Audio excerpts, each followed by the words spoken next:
Hello students, good morning. देखिए, पिछले जो लेक्चर में हमने आपको पॉइंट्स डिफेक्ट्स के बारे में कुछ पार्ट एक्सप्लेन कर दिया था। पॉइंट्स डिफेक्ट के बारे में बताया था कि ये तीन टाइप के होते हैं।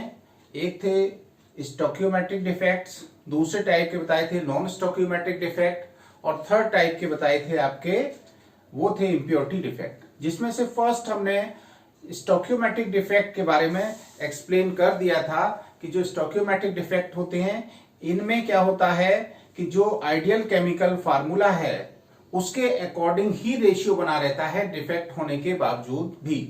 और बताया था कि नॉन आयनिक कंपाउंड्स में ये दो तरह का होता है। पहला था आपका वैकेंसी डिफेक्ट और दूसरा था इंटरस्टेशियल डिफेक्ट। इसी तरह से आयनिक कंपाउंड्स में भी दो टाइप का बताया था, वो था आपका शॉर्टकी डिफेक्ट और फ्रेंकल डिफेक्ट। तो इसको तो हम एक्सप्लेन पिछले लेक्चर में कर चुके हैं। आज हम जो एक्सप्लेन करने जा रहे हैं वो है नॉन स्टोकियोमेट्रिक डिफेक्ट। ये क्या है? अगर किसी आयनिक कंपाउंड में जो कैटाइंस और एनाइंस का रेशियो है वो डिफेक्ट की वजह से डिस्टर्ब हो जाए, जो आइडियल केमिकल फार्मूला से रिप्रेजेंट कंपाउंड है उसमें जो रेशियो है वो रेशियो अगर नहीं रहता है तो इस तरह के डिफेक्ट को कहते हैं नॉन स्टोकियोमेट्रिक डिफेक्ट।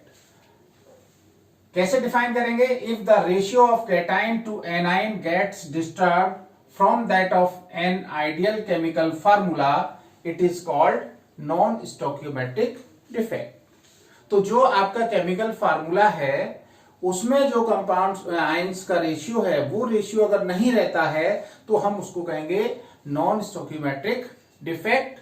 अब नॉन स्टोकियोमेट्रिक डिफेक्ट कैसे कैसे राइज होता है उसी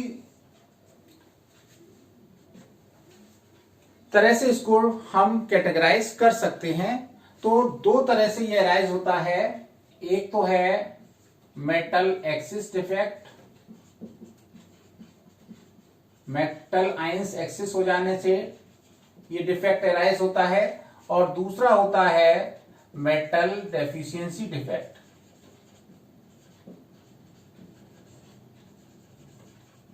तो दो तरह का आपका ये हो गया। एक तो जिसमें मेटल आयन एक्सिस में हो जाते हैं तो उसको हम मेटल एक्सिस डिफेक्ट बोलते हैं, और दूसरे में जिसमें मेटल आयंस कम रह जाते हैं, एनाइंस ज्यादा हो जाते हैं, मेटल आयंस कम रह जाते हैं। आपको पता है कि आयनिक कंपाउंड्स जो होते हैं वो मेटल आयंस और नॉन मेटेलिक आयन से बने होते हैं। तो अगर मेटल आयन एक्सिस में है तो मेटल एक्सिस डिफेक्ट हो गया, और मेटल आयंस अगर कम रह जाते हैं एनाइंस के कंपैरिजन में तो वो हो जाता है मेटल डेफिशिएंसी डिफेक्ट। अब जो मेटल एक्सिस डिफेक्ट है वो कैसे कैसे राइज होगा वो भी समझ लीजिए। एक तो मेटल एक्सिस डिफेक्ट हो सकता है एनाइनिक वैकेंसीज की वजह से। तो फर्स्ट है due to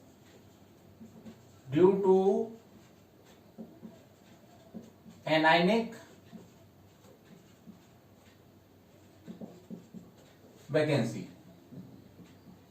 due to anionic vacancy, अगर कुछ एनाइनिक साइट्स जो है वैकेंट हो जाती हैं तो मेटल आयन एक्सिस में हो जाते हैं, तो उसको हम कहते हैं ड्यू टू एनाइनिक वैकेंसी। और दूसरा हो सकता है due to excess metal ions on interstitial sites.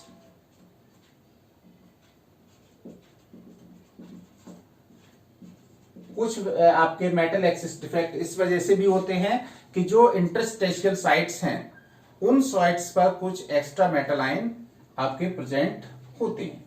तो अब इनके बारे में हम वन बाई वन डिस्कस करेंगे कि नॉन स्टोकियोमेट्रिक डिफेक्ट कैसे कैसे आपके राइज हो रहे हैं।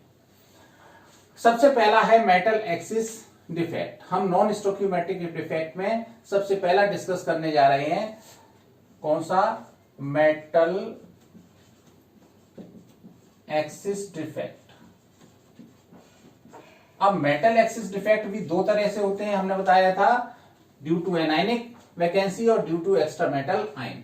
तो पहला वाला हम देख रहे हैं कि ड्यू टू एनाइनिक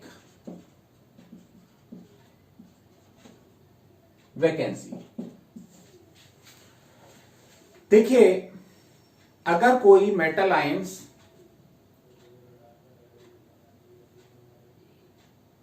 अगर कोई आपका एक आयनिक कंपाउंड है, उस आयनिक कंपाउंड में मेटल आयंस और एनायंस प्रेजेंट हैं और कुछ एनायन अपनी लैटिस साइड को छोड़ के चले जा रहे हैं, तो क्या होगा? एनायनिक वैकेंसी क्रिएट होंगी और उन एनायनिक वैकेंसीज को इलेक्ट्रॉन ऑक्युपाई कर लें, तो इस तरह के डिफेक्ट को हम कहते हैं metal excess defect due to anionic vacancy. इसका हम एक एग्जांपल लेते हैं NaCl का, कि आपका Na ion, Cl ion, Na ion, Cl ion, ये आपकी एक सोडियम क्लोराइड का क्रिस्टल लैटिस है, जिसमें आपके ऑल्टरनेट पोजीशन पर Na आयन और Cl आयन हमने शो किए हैं। वैसे एक्चुअल इस तरह का नहीं होता है, लेकिन हम सिंपली इसको रिप्रेजेंट करके इस तरह से दिखा सकते हैं, तो आसानी से आप इसको समझ भी सकते हैं।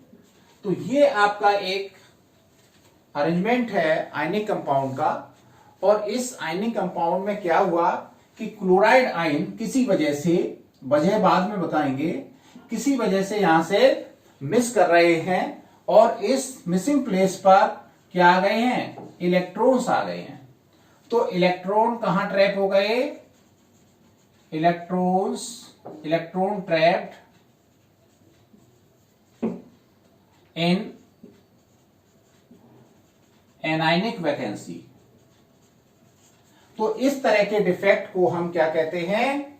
इस तरह के मेटल एक्सिस डिफेक्ट बोलते हैं ड्यू टू एनायनिक वैकेंसी। तो when some anions are missing from their lattice sides and are occupied by the electrons, thereby maintaining the electrical neutrality, then this type defect is called metal axis defect due to anionic vacancy. For example, when NaCl crystal is heated in presence of sodium vapor, sodium chloride का एक crystal लिया और sodium vapour की presence में heat किया, तो sodium vapour में क्या होगा? उसकी सरफेस पर सोडियम एटम्स होंगे। अंदर वाला जो क्लोरीन एटम था यहां पर, वो शायद थोड़ी सी घुटन महसूस कर रहा था। उसने सोचा कि बाहर वाले सोडियम से चलिए मिलते हैं चल के। तो जब सोडियम वेपर में हीट किया तो अंदर वाला जो क्लोराइड आयन था वो बाहर सोडियम एटम के पास पहुंचा, बोला भैया हमें आपसे मिलना है। लेकिन क्लोराइड आयन किससे मिल सकता है? सोडियम आयन से, तभी आयनिक कंपाउंड बनेगा।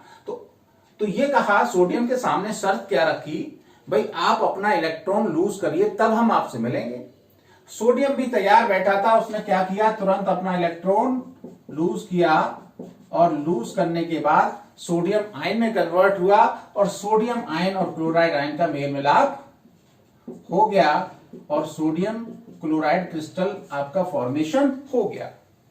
जो सोडियम ने इलेक्ट्रॉन लूज किया था वो कहां पहुंचा? वो क्लोराइड द्वारा जो वैकेंसी क्रिएट की गई थी उसमें वो इलेक्ट्रॉन ट्रैप हो गया।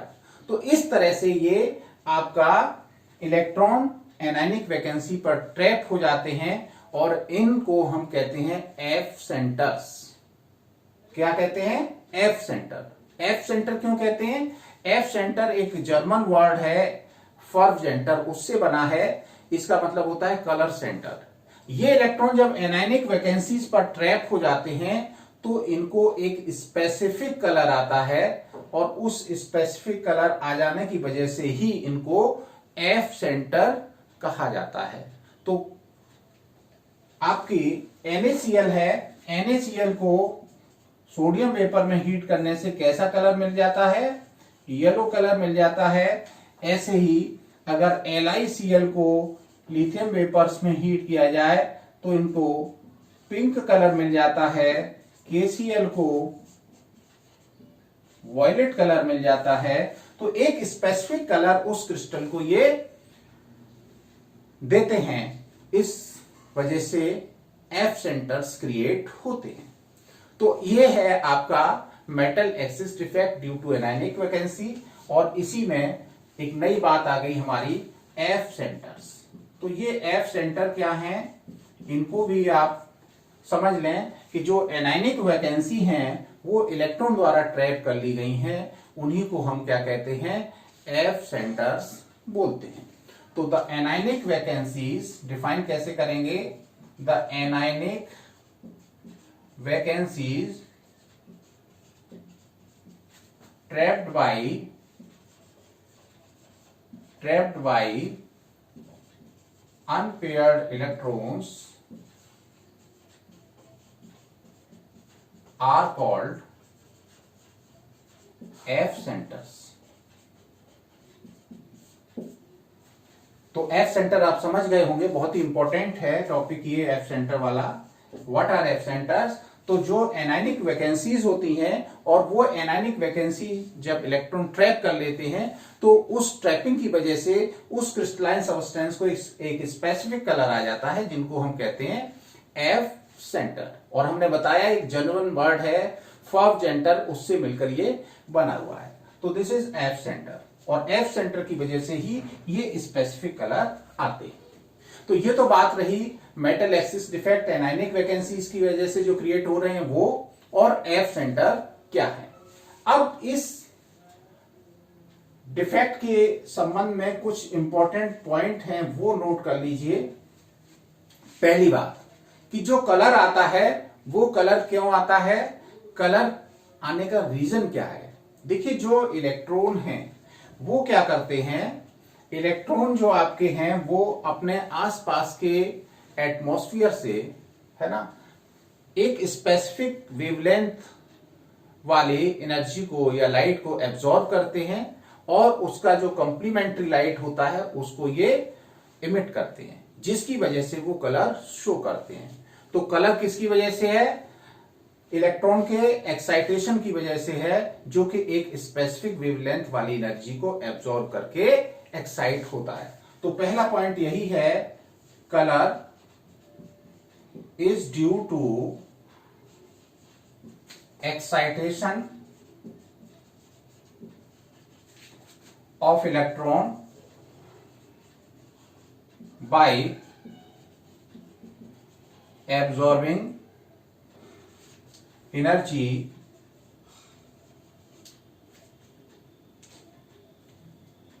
of specific wavelength from visible light। एक स्पेसिफिक वेवलेंथ को ये कलर को एब्जॉर्ब कर लेते हैं विजिबल लाइट से, इसकी वजह से ये आपका कलर आता है। दूसरा, ये डिफेक्ट उन कंपाउंड्स में ज्यादा देखने को मिला है, या उन कंपाउंड्स में देखने को मिलता है जो शॉर्टकी डिफेक्ट शो करते हैं। शॉर्टकी डिफेक्ट में क्या होता था, कुछ कैटाइंस या एनाइंस अपनी जगह से मिसप्लेस हो जाते थे। तो this defect is common, this defect is common in compounds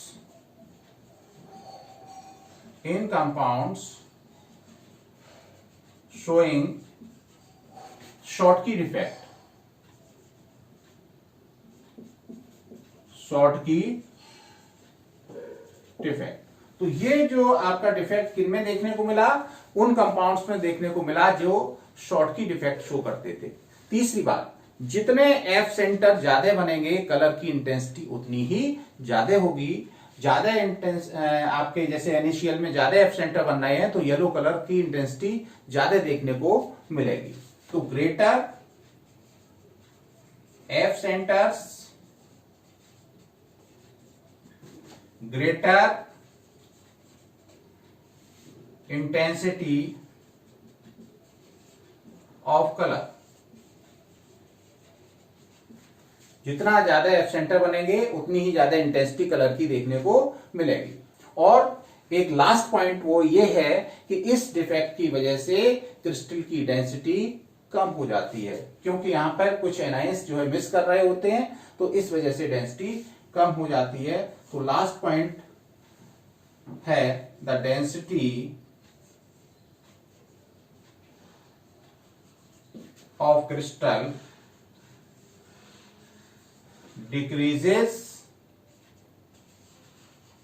due to this defect। इस डिफेक्ट की वजह से क्रिस्टल की डेंसिटी जो है वो कम हो जाती है। तो ये कुछ इंपॉर्टेंट बातें थी इस डिफेक्ट के बारे में, ये सारा एकदम नोट कर लीजिए। इसके बाद हम दूसरा आपका जो डिफेक्ट है उसके बारे में डिस्कस करेंगे।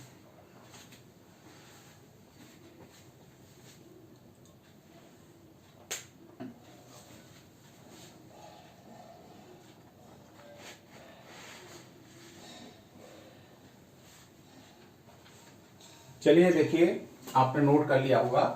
तो अब हम ये मेटल एक्सिस डिफेक्ट हो गया है ड्यू टू एनायनिक वैकेंसी। अब हम metal excess defect due to excess metal ions in interstitial site. देखिए, metal excess defect anionic vacancy की वजह से हुआ, मतलब एनायन कम हो गया तो मेटल आयन आपका रेशियो ज्यादा हो जाएगा, तो इस वजह से एक मेटल एक्सिस डिफेक्ट हो सकता है। दूसरा ये भी हो सकता है कि कुछ एक्स्ट्रा मेटल आयंस जो आपके लैटिस में वॉइड्स होती हैं उन पर आ जाएं, तो भी आपका मेटल एक्सिस में हो सकता है। तो सेकेंड टाइप का हम डिफेक्ट पढ़ रहे हैं, मेटल एक्सिस डिफेक्ट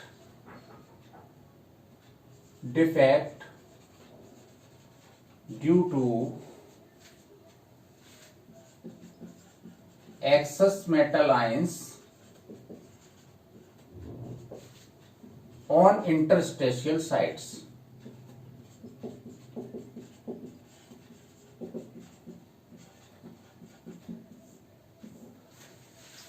तो इसमें क्या होगा कि ये डिफेक्ट कब होगा, जब कुछ एक्स्ट्रा कैटाइंस या एक्स्ट्रा मेटल आयंस जो इंटरस्टेशियल साइट्स हैं, मतलब जो आपकी लैटिस के बीच में जो थोड़ा सा खाली स्पेस होता है, उस साइट्स पर कुछ एक्स्ट्रा मेटल आयन प्रेजेंट होंगे और उसको इलेक्ट्रिकल न्यूट्रलिटी को मेंटेन करने के लिए क्या होगा, दूसरी साइट्स पर कुछ एक्स्ट्रा इलेक्ट्रॉन होंगे। तो ये डिफेक्ट कहलाएगा metal excess defect due to excess metal ions. Example लेते हैं जिंक ऑक्साइड का। तो जिंक ऑक्साइड में क्या होता है कि Zn आयन है और क्या होंगे, ऑक्साइड आयंस होंगे, Zn आयंस होंगे और क्या होंगे, ऑक्साइड आयन होंगे। चलिए हम इसको एक इस तरह से देख लेते हैं। M प्लस मेटल आयन है, X minus, M plus X minus, X minus, M plus X minus, M plus X minus, M plus X minus, M plus X minus. ये आपका कोई एक क्रिस्टलाइन सबस्टेंस है और इस क्रिस्टलाइन सबस्टेंस में क्या हुआ, कुछ मेटल आयंस आपके इस इंटरस्टेशियल साइट पर आ गए और एक आप पॉजिटिव चार्ज है तो एक इलेक्ट्रॉन इसका अदर इंटरस्टेशियल साइट पर आ गया। तो ये डिफेक्ट एराइज इस तरह से हो जाएगा। ये डिफेक्ट जो है सिमिलर किसके है, ये डिफेक्ट है सिमिलर फ्रैंकल डिफेक्ट। ये सिमिलर टू फ्रैंकल डिफेक्ट है, क्योंकि फ्रैंकल डिफेक्ट में भी कुछ एक्स्ट्रा आयंस आपके इंटरस्टेशियल साइट पर प्रेजेंट रहते थे। एग्जाम्पल के तौर पे देखते हैं कि जिंक ऑक्साइड है। जिंक ऑक्साइड को जब हीट किया जाता है तो Zn+2 आयन बनते हैं, ऑक्सीजन गैस रिलीज हो जाती है और 2 इलेक्ट्रॉन प्रोड्यूस होते हैं। तो जिंक ऑक्साइड के क्रिस्टल को जब हीट करेंगे तो जो Zn+2 आयंस होंगे वो उस इंटरस्टेशियल साइट में ट्रैप हो जाएंगे और इलेक्ट्रॉन कुछ अदर साइट्स पर ट्रैप हो जाएंगे। इस वजह से होगा क्या इस वजह से एक तो इसको कलर येलो आ जाएगा और दूसरा इलेक्ट्रिकल कंडक्टिविटी बढ़ जाएगी। तो electrical conductivity increases and yellow colour compound का मिल जाता है। तो ये आपका हो गया क्या, metal excess defect due to extra metal cations in interstitial sites. अब इस डिफेक्ट के जो आपने मेटल एक्सिस डिफेक्ट पढ़ा, इसके क्या कॉन्सिक्वेंसेस होंगे तो वो देख लीजिए। Consequences of metal excess defect.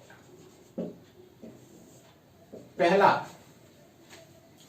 एक तो इलेक्ट्रिकल कंडक्टिविटी आपने देखा कि दोनों में इंक्रीज हो जाएगी।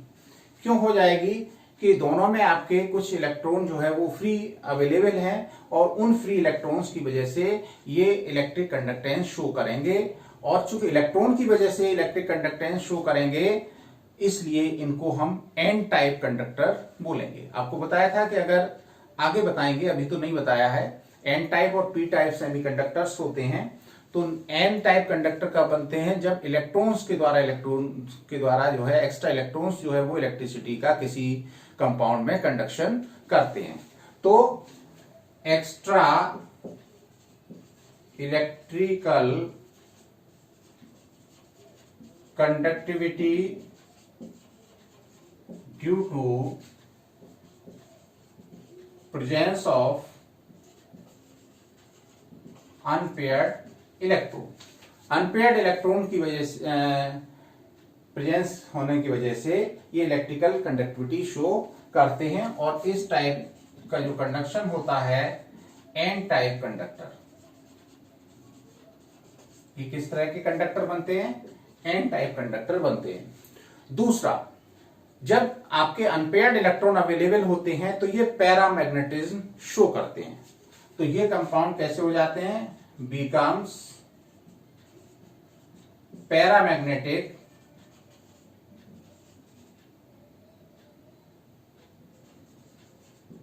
Due to presence of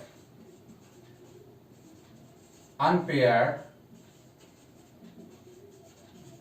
electron वजह से ये कैसा है, पैरामैग्नेटिक बिहेवियर शो करते हैं। दूसरी बात हमने ये भी बताई थी कि ये कंपाउंड जो है वो कलर एक्वायर करते हैं। क्यों, क्योंकि जो आपका इलेक्ट्रॉन होता है वो हायर एनर्जी लेवल में उसका एक्साइटेशन होता है। कैसे, वो एक सर्टेन फ्रीक्वेंसी की लाइट को एब्जॉर्ब कर लेता है।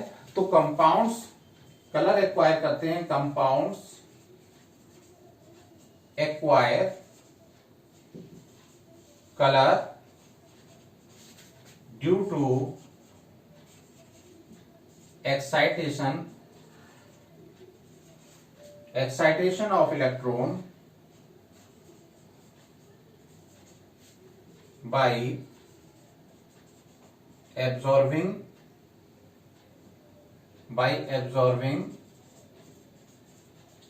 energy from visual light।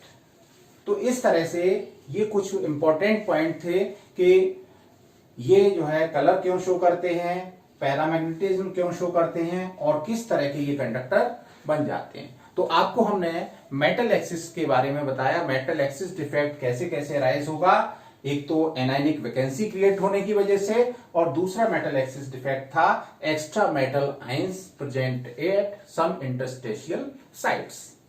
तो ये आप नोट कर लिया होगा, जल्दी से स्क्रीनशॉट लीजिए। एक डिफेक्ट और रह गया है जिसको हम आपको बताना चाह रहे हैं, वो है मेटल डेफिशिएंसी डिफेक्ट।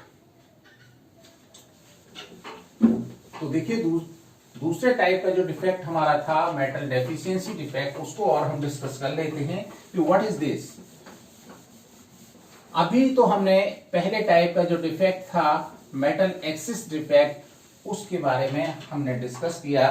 दूसरा टाइप का जो डिफेक्ट है वो है मेटल डेफिशिएंसी डिफेक्ट। जैसे नाम से ही क्लियर हो रहा है कि मेटल डेफिशिएंसी हो जाएगी, तो इस तरह का डिफेक्ट एराइज होगा। पहली बात यह है कि ये डिफेक्ट किस तरह के कंपाउंड्स में होता है, तो बता दें आपको कि ये डिफेक्ट केवल और केवल उन कंपाउंड्स द्वारा शो किया जाता है जिनमें metal ions variable valency show करते हैं, वेरिएबल ऑक्सीडेशन स्टेट शो करते हैं, that is transition metals. Transition metals जो होते हैं उनमें वेरिएबल ऑक्सीडेशन स्टेट शो करते हैं। अब बात आती है कि ये मेटल डेफिशिएंसी डिफेक्ट एराइज कब होता है। ये देखिए एराइज तब होता है जब किसी क्रिस्टल लैटिस में से कुछ मेटल आयंस अपनी जगह से मिस कर रहे होंगे और उसके आसपास के कुछ नाइबरिंग मेटल आयंस जो होते हैं वो हायर ऑक्सीडेशन स्टेट में इलेक्ट्रिकल न्यूट्रलिटी को मेंटेन करने के लिए चले जाते हैं। एग्जांपल FeO, FeS, NiO, इनमें सारे में देखिए ट्रांजिशन मेटल्स हैं, तो ये कंपाउंड्स जो है वो इस तरह का ये मेटल डेफिशिएंसी डिफेक्ट शो कर रहे होंगे। इसको और थोड़ा सा हम फिगर द्वारा आपको बता दें कि ये M आयन मेटल आयन है, X आयन क्या है, आपका नॉन मेटेलिक आयन है। इससे आपका एक क्रिस्टल का आयनिक क्रिस्टल का फॉर्मेशन हो रहा है। तो हम पहले ये थोड़ा सा क्रिस्टल का फॉर्मेशन कर लेते हैं, अच्छी तरह से आपको समझ आएगा। ये आपका एक आयनिक कंपाउंड है जिसमें M plus ion, X minus M plus, X minus M plus, X minus, इस तरह का ये आयनिक कंपाउंड है। अब क्या हुआ, सपोज करिए कि इसमें कोई मेटल आयन, ये वाला मेटल आयन यहां से अब एब्सेंट है। ये मेटल आयन क्या कर रहा है, अपनी लेटेस्ट साइड से मिस कर रहा है, तो क्या हो जाएगा, वैकेंसी क्रिएट हो जाएगी। तो ये वैकेंसी है, ये क्या है, वैकेंसी है due to absence of metal ion. अब क्या होगा, जब एक मेटल आयन यहां से गायब हो गया तो इलेक्ट्रिकल न्यूट्रलिटी मेंटेन नहीं रहेगी, तो उसको मेंटेन करने के लिए क्या होगा, एक पड़ोसी मेटल आयन जो है वो प्लस से M प्लस से +2 आयन में +2 ऑक्सीडेशन स्टेट में चला जाएगा।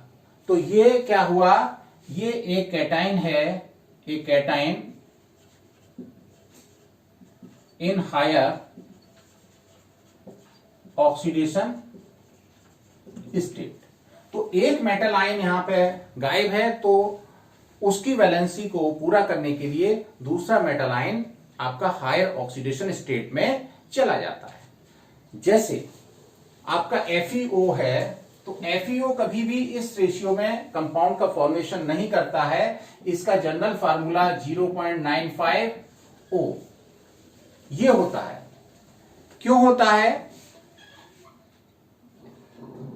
क्योंकि कुछ Fe आयन अपनी क्रिस्टल लैटिस से एब्सेंट हैं और जो एब्सेंट हैं उनकी वैलेंसी को पूरा करने के लिए कुछ Fe ion, Fe+2 ion, Fe+3 ion oxidation state में चले जाते हैं। जैसे हम इसका एग्जांपल लेते हैं, तो इसमें क्या होगा, 95 Fe और 100 क्या होंगे, ऑक्साइड। उनमें से भी 85 Fe जो है Fe+2 आयन और 10 Fe Fe+3 आयन में होंगे और 100 ये ऑक्साइड -2 आयन में होंगे। तब ये क्या होगा, इनका चार्ज एक दूसरे से बैलेंस हो पाएगा। कैसे कि इनका तो -200 हो गया सीधा सीधा, 85 का कितना हो गया, +170, और ये 10 का हो गया +30, तो ये हो गया +200। तो इस तरह से इनका जो आपका FeO का जो है रेशियो है वो क्या है, 95:100.9। इसीलिए इसको हम रिप्रेजेंट करते हैं Fe 0.95O। ये नॉन स्टोइकियोमेट्रिक कंपाउंड है। तो इस तरह के कंपाउंड को जो उसके फार्मूला से रिप्रेजेंट रेशियो है उसमें आइडियल अरेंजमेंट में ऑब्टेन करना बहुत मुश्किल होता है। तो ये हो गया आपका मेटल डेफिशिएंसी डिफेक्ट। अब इसमें एक बहुत इंपॉर्टेंट बात और समझ लें कि इसमें किस तरह से इलेक्ट्रिक का कंडक्टेंस होता है। मान लीजिए लैटिस में Fe+2 ion Fe+2 ion present थे, कुछ Fe+3 आयन भी थे। अब होगा क्या कि Fe+2 आयन ये है, ये +3 है, इस पे इलेक्ट्रॉन की कमी है। इसने क्या किया, पड़ोसी ने इलेक्ट्रॉन इस Fe+3 को दे दिया और खुद किस में बदल गया, ये खुद बदल जाएगा Fe+3 आयन में। फिर क्या होगा, ये इसे इलेक्ट्रॉन दे देगा तो ये Fe+3 आयन में चेंज हो जाएगा। तो इस तरह से ये इलेक्ट्रॉन का माइग्रेशन होता है आपका लोअर से हायर ऑक्सीडेशन स्टेट वाले आयन पर। तो इस तरह से लगता यह है कि Fe+3 आयन मूव कर रहे हैं पीछे की तरफ, लेकिन एक्चुअली क्या होता है, इलेक्ट्रॉन माइग्रेट होते हैं और उस वजह से ऑक्सीडेशन स्टेट चेंज होती रहती है और इस तरह से इलेक्ट्रिसिटी का कंडक्टेंस होता है। तो ये आपके नॉन स्टोइकियोमेट्रिक डिफेक्ट थे। इनको एक बार फिर से देख लीजिए और समझ लीजिए, ठीक है ना। पिछला हमने आपका स्टोइकियोमेट्रिक डिफेक्ट पे लेक्चर दिया था, ये नॉन स्टोइकियोमेट्रिक हो गया। ये डिफेक्ट्स को बहुत अच्छे से आप अगर एक बार में समझ नहीं आता है तो दोबारा वीडियो को रिवाइंड करके देख लीजिए और आपको समझ आ जाएगा। Thank you.